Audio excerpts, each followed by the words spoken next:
Good morning or good afternoon. Thank you for coming. We're here to update you, of course, on the wildfire situation in Alberta. I'm joined again by our Minister for Municipal Affairs, Danielle Lervais, who is coordinating our provincial response, and by our amazing emergency management team, Chad Morrison and Scott Long. Our first job, as I've said before, is to make sure that everyone is safe. A big part of the job over the past 48 hours has been to help the 25,000 Fort McMurray residents who fled north.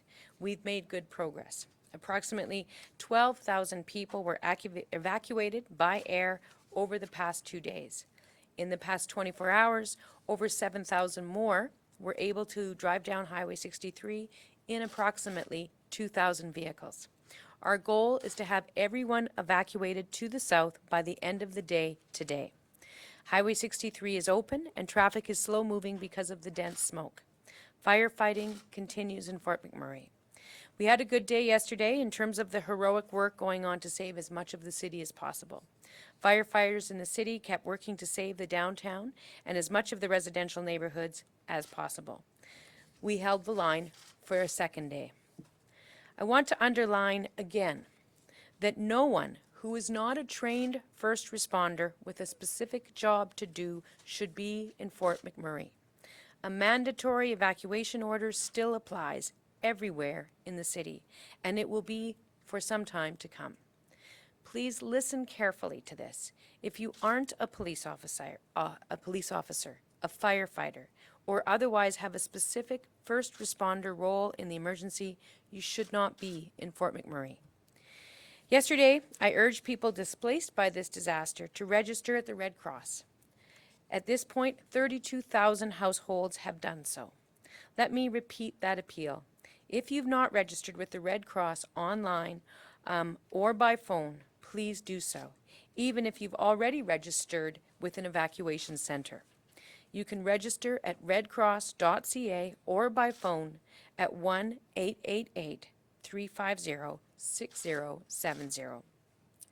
I know the people of Fort McMurray want to get back into their homes as quickly as possible, and I am hoping we'll be able to give you a sense of when you can go home shortly. But as I've said before, the return won't be in coming days. Once the immediate fire damage is completed, there will be an enormous amount of work to do to make the city safe and habitable. The gas has been turned off, the power grid has been damaged, and large portions of the city don't have power right now. The water is not currently drinkable. There are no stores open, there's a great deal of hazardous material to be cleaned up, and many other things to be done before the city is safe for families to go home. We are working on all of these issues right now. So let me take a moment to describe to you the state of the fire today. The Fort McMurray wildfire is still burning out of control. As of 11 last night, it was estimated to be 156,000 hectares large. The fire is currently burning to the northeast, away from the community. The weather today is going to be significantly worse for fighting fires. Temperatures are forecast in the high 20s with winds gusting up to 40 kilometers an hour. In these conditions, officials tell us the fire may double in size in the forested areas today. As well, they may actually reach the Saskatchewan border. In no way is this fire under control. At this point, we have approximately 500 firefighters, 15 helicopters, 88 fire engines, 12 pieces of heavy equipment, and 14 air tankers at work on the Fort McMurray wildfire. This is Canada. Canadians work together in the face of a disaster like this. Yesterday, I introduced you to the Brigadier General coordinating the help we are receiving from the Canadian Forces. Other provinces and territories are also stepping up to help. 82 wildfire fighters arrived yesterday from Ontario, and 4 air tankers arrived from Quebec yesterday as well. An air tanker is arriving from the Northwest Territories today. Approximately 40 additional wildfire fighters will arrive from Quebec on May 10th. Approximately 20 will arrive from New Brunswick on May 11th. Saskatchewan has sent officials to help with our coordinating work. Manitoba is providing 22 additional firefighting experts to augment the work being done at the REOC in Fort McMurray. To the people of Ontario, Quebec, Saskatchewan, Manitoba, New Brunswick, and the Northwest Territories, let me extend our sincerest thanks for your help. And I want to specifically thank Ontario Premier Kathleen Wynne, Quebec Premier Philippe Couillard, Saskatchewan Premier Brad Wall, Manitoba Premier Brian Palliser, New Brunswick Premier Brian Gallant, and Northwest Territories Premier Bob McLeod for this important help. Fort McKay has been put under a voluntary evacuation order. 60 vulnerable residents have already been moved. Roughly 450 people remain in the community. We are working with Shell and the Red Cross to evacuate them in the event it becomes necessary. We are managing a number of other wildfires today in Alberta. I'll ask my colleagues here at the Provincial Operations Centre to update you on those fires in a moment. Obviously, this fire is affecting energy operations in the region. Yesterday, Suncor started a precautionary evacuation of its non-essential personnel from the facilities and civilians from the Noralta Lodge. The fire could burn to the edges of this site today. This facility, it should be emphasized, is highly resilient to forest fires, as we have seen in the past when it's previously been threatened by very large fires. But we are still nonetheless taking this very seriously. Efforts to protect the facility are underway, and we'll have more details on this in a few moments. Syncrude has also decided to do a precautionary evacuation of its 1,500 personnel from its facilities starting at 5 a.m. this morning. The Government of Alberta is working closely with the energy industry to do a careful assessment of the effect of this fire on the industry. I expect to have a more detailed report for you at the end of the day Monday on this particular issue. Let me conclude by saying this. Yesterday, Mayor Iverson and I visited the reception centre at Northlands in Edmonton. I can't express how impressed I was by the staff and the volunteers who are working there, and in our 9 other reception centres across Alberta. I met families who had picked up and evacuated on a few hours' notice, who are understandably worried and anxious about what is going to happen next, about their children's schooling, about their belongings. And I know that both the mayor and I left that visit more determined than ever to do our very best for the people of Fort McMurray. We are working to get people safe, then to make the city safe, and to work out a plan for return, then to ensure that that community functions at the same high level that it always has, and then to get that community rebuilt. I know everyone involved will do everything we can to match the dedication and the commitment we've seen this week from our firefighters, our police, and our other first responders, all of whom continue to have tremendous gratitude of every Albertan and every Canadian.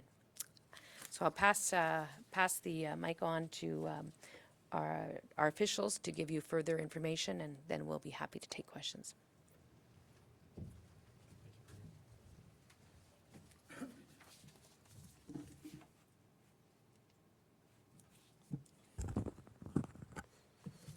Thank you, Premier. Chad Morrison with Alberta Wildfire. So yesterday, this fire grew to over 156,000 hectares. We expect it to continue to push to the northeast, over in this direction here, and connect with this fire today. As the Premier noted, that we expect the northern flank along the side to touch up on the edge here, burn to the edges of the Suncor site later today. As noted, in our experience, and I was here in 2011 from the large fires we had around the oil sands facilities, those sites are very resilient to forest fires, largely because the sites are cleared and free of vegetation. These sites also have highly trained industrial fire departments, and they have great emergency response planning, and they're prepared and know how to respond in these types of situations. We can also report today as well at ANZAC that there's less impact than first reported. We had reported yesterday that about 18 structures there. We've been able to confirm that it's 12 at this point, and we're still assessing to get more information. Initial assessment on the Nexon Long Lake facility is that likely the facility is okay, but still it's still obscured by smoke at this point. Today, we still expect this fire to more than double in size because of the high temperatures, strong winds, and low humidities. We expect potential similar runs of up to 40 kilometers out in the forested area like we had a few days ago. We expect the fire to spread to the northeast, connect with this fire, and then we expect this fire as well to spread to the northeast towards the Saskatchewan border. It's still a little too early to tell what exactly would happen, but we are in extreme fire conditions. The good news is, as it still continues to move away from the community and oil sands facilities to the northeast. We also now expect some cooler weather over the next few days, which will give us a chance potentially of a shower, and will give a chance for firefighters to continue to dig in and make good progress.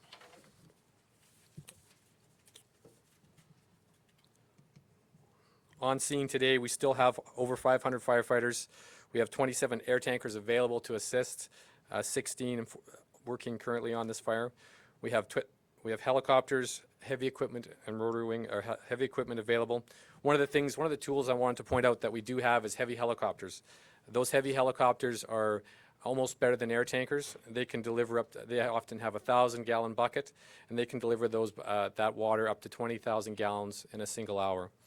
And those are focused in and around the community areas here to protect Parsons Creek, Timberlea, and Wood Buffalo, Thickwood areas.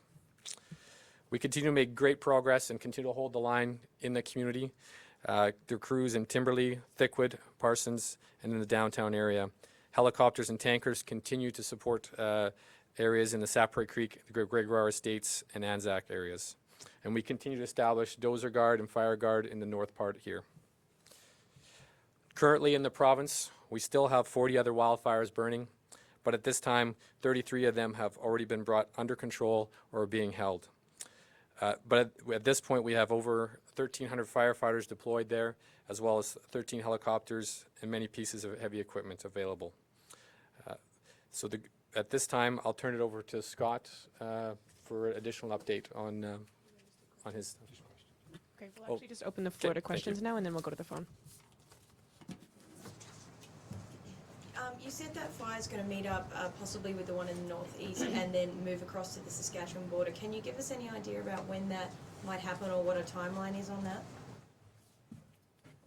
Yeah, the models we predict by end of day, we should know for sure, but we expect throughout the day to expect to add at least 100, up to 100,000 hectares to this fire in the forested area. So end of day, we expect that to travel potentially that far. Sorry. To make a difference, are showers going to be enough, or do you need heavy rain? We need heavy rain for sure. Showers won't be enough. We're hopeful that we'll get some precipitation here in this area. The good news is with this system that other parts of the province will see some rain, and that'll free up more firefighters to assist us here. You said there were still, I think, 7 out-of-control fires in the province. Yes, that's Can you give correct. us some indication of where those ones are? Yes, we have one in the Slave Lake area, in a northern remote area. It's about 2,000 hectares. There's the other one of significance is along the BC border, where BC, it's about 44,000 hectares. 12,000 of that is in Alberta.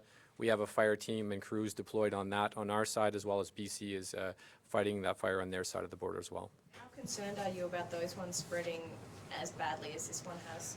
The fire environment here is obviously very hot and dry across the province. This fire here in this particular area is obviously in blow-up type conditions today, but those fires also are going to be experiencing high fire growth. We're hearing that some oil facilities have been evacuated and workers have been moved, but we are still hearing that there are others that aren't letting their workers leave. So at what point will the province step in and say that it's time to take action, and what does the province have to say to those companies?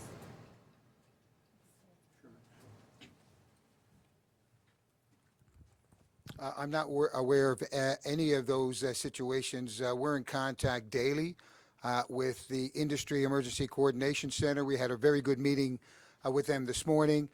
In fact, the Syncrude and the Suncor facilities were both precautionary evacuations that were done responsibly by industry. They are all very concerned, and they are all tracking. I'm well aware where the fire line is right now, and they are absolutely in full collaboration with us, ready to evacuate. Safety for them is as paramount as it is for us. Specifically, we're hearing from workers from Canadian Natural Resources Limited, who says that the company isn't letting them leave. I'm not aware of that. How concerning is that to you, though, to hear that? I'm not aware of it, so I can't speculate on that. Is there any further word on how many structures are damaged in Fort McMurray? I know I ask this every day, but is there? Right now, as Chad said, we're very proud of the fact that the wildfire, the firefighters that are in the area have held the line. The water treatment plant did go down for a short period of time. It is back up and running. We brought in some experts for that. The ATCO electrical grid and gas, there's assessments going on right now for that. Most important, the downtown core has still been protected. The hospital is still there. There was an assessment done by Alberta Health Services, I believe yesterday. Other than some smoke damage, which will take a while to clean up, it is still intact. So right now, we're fairly confident that the critical infrastructure within Fort McMurray, we're holding a line. Is there any sense of how much, in terms of a percentage of the city, is still intact? 50%, 80%? Right now, safety remains our number one priority. A damage assessment will have to come as soon as the situation stabilizes. Initial reports were 1,600 structures from a few days ago, and right now that's where we sit. We'll have better numbers once we stabilize the situation. I wanted to ask you as well, this might go to the Premier, about housing and where people are going to be staying. The evacuations are kind of happening now. Most people are out of danger, or it would seem at this point. Where do we go forward from here? Where might they live in the future, these people who just don't have homes? Well, I mean, there's really two phases to it. Three phases if you include the folks that are in the reception centers right now. Our current numbers suggest that roughly 5,500 of the evacuees are actually in the reception centers, while others have found alternate accommodations on their own steam. So then the question becomes, what kind of transitional housing do we put in place for the folks that are currently in the reception centers? And then what's the timeline for people being able to return to Fort McMurray?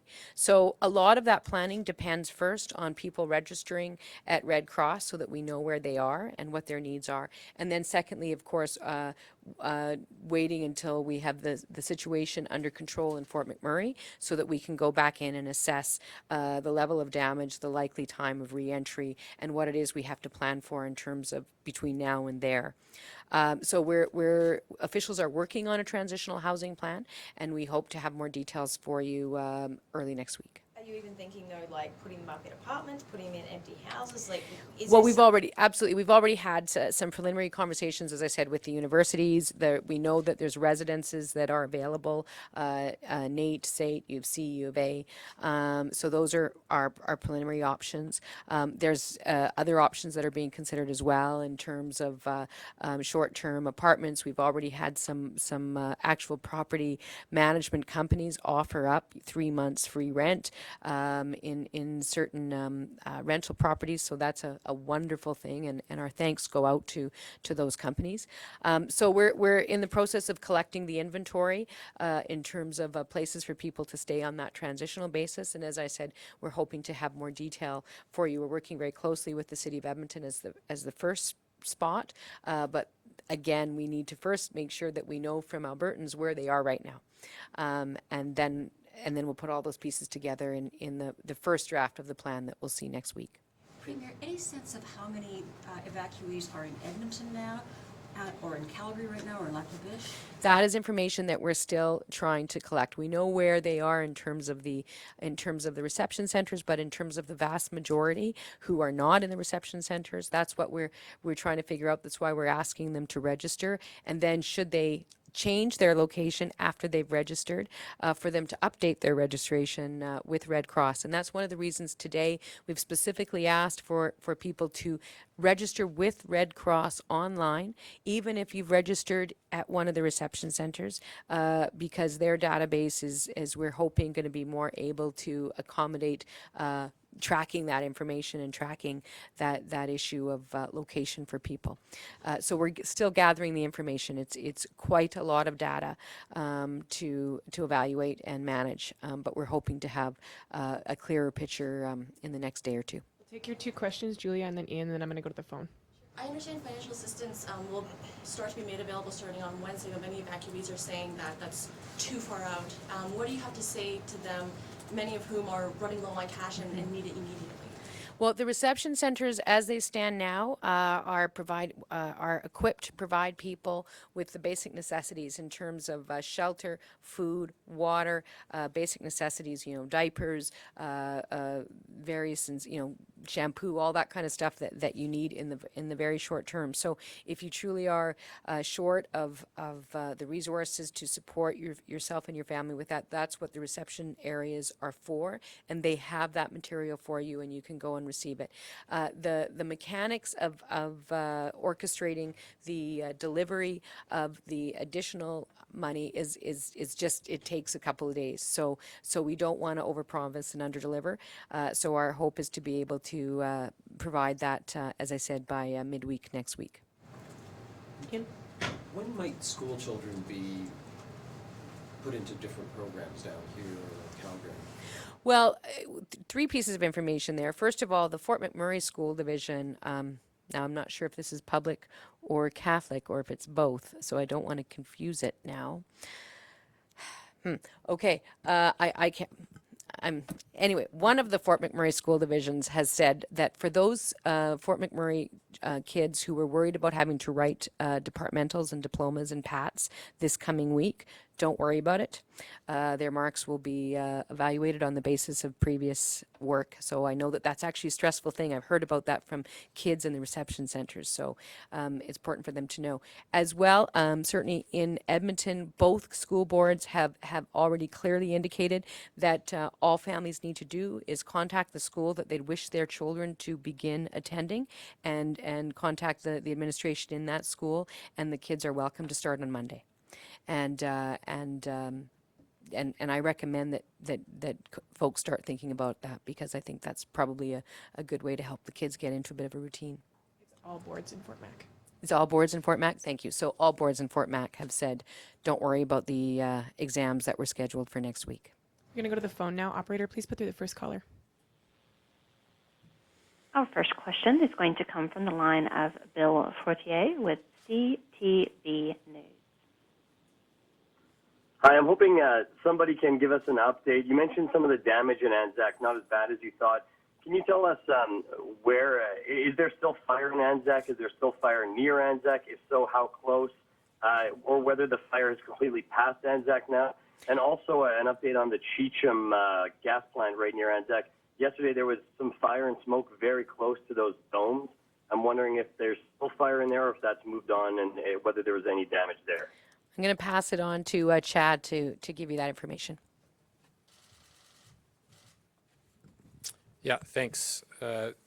Chad Morrison with Alberta Wildfire. Yeah, we can report that the majority of the Anzac community remains intact from the reports we have. There is fire around that area still. We do have air tankers and helicopters working there to continue to secure that area. As you noted, there is quite a bit of smoke in the area too, so we don't have all the details on the industrial sites there. But from the information we have about Anzac, the community is relatively intact except for the last 12 structures that we reported. So you don't know about that Cheecham plant or its status right now? Right now we're using, because of all the heavy smoke in the area, we're using satellite imagery. The plants in that area, my understanding, are fairly resilient and don't have a lot of vegetation on them. So we're hopeful that, they've survived with little impacts. Take one more question from the phone, and then I'll come back to the floor for any outstanding questions. Operator, please put through the next caller. Our next question will come from Charlie Gillis with Maclean's Magazine. Hi, just a timeline question for Chad Morrison. I'm getting conflicting information on exactly when the first reports of these fires came in last weekend. I've heard both Saturday and Sunday. And then secondarily, who responded and when the provincial forest fire operations became involved. Yeah, sure. Yes, I can respond to that. The fire started on Saturday. Actually, it was discovered by one of our fire crews on a loaded patrol. So there was firefighters immediately on this fire. The fire was 2 hectares in size. We also had 4 air tankers on that fire within an hour, as well as 2 other helicopters, and then we had firefighters on that fire throughout the night.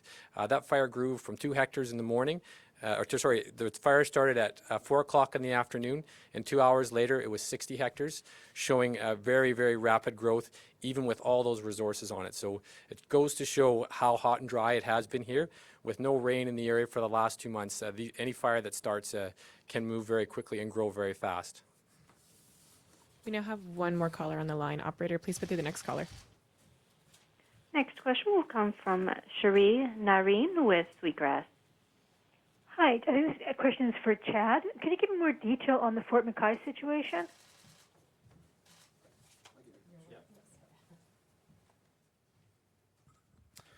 It's Scott from Alberta Emergency Management Agency. So the Alberta Emergency Management Agency has a fairly robust First Nations emergency management team that works in close collaboration with INAC. So we've been in contact with the chief from Fort McKay for quite a while. We facilitated with Shell the precautionary evacuation of 60 seniors or people with existing respiratory issues, and that happened today. The issue is not proximity to the wildfire so much as it is the heavy smoke that exists in the area. It is a bit of an isolated community, so we are concerned if the fire should shift, that we've asked for voluntary evacuation. The chief and council are looking at that right now, and again, in conjunction with Shell and the Red Cross, we have airlift available to make that happen as soon as possible. Come back to the floor now. Just a quick question. Premier, you said earlier that you were really encouraging people to get out of downtown Fort McMurray if they were there. What are we hearing in terms of on the ground? Are there people still there? I know we've spoken with a few who say they are. There are not a lot of people that are still there, but there are a few. There are a few people that are still there that are perhaps not as interested in leaving. Not great numbers at all, but we have heard about small numbers, and so we are encouraging them to leave for all the reasons that we've just outlined in terms of the services that are up and running in the city right now, in terms of the gas line, gas, power, water. Those services are not there. So for the best interests of the people who remain there, they really should leave. Is there any way you can just arrest them and make them leave?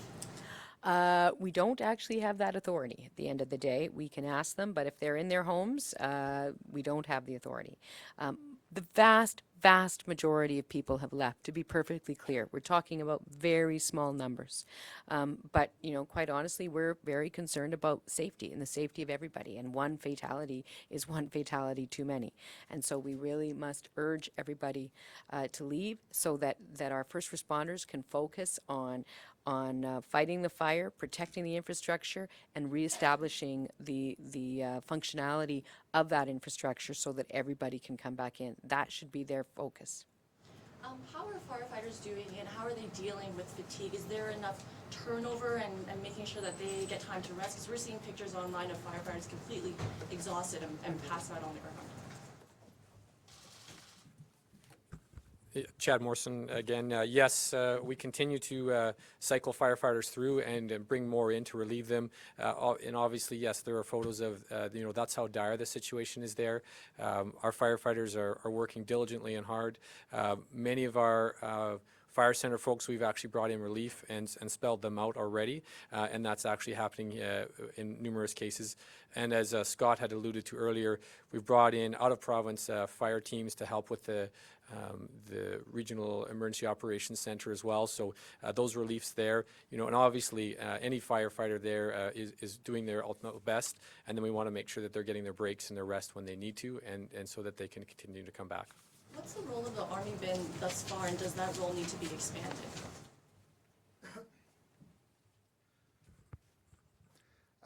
The role of DND primarily thus far has been they assisted in the evacuations of the airhead with one of their aviation assets. They've helped deliver foodstuffs to a First Nation community, Fort Chip, that were running low, who have also taken in evacuees, First Nations evacuees from Fort McMurray. They have been doing night flights over Fort McMurray and providing us with some of their capability to have a look at the critical infrastructure and all of the good works that have been done within the community.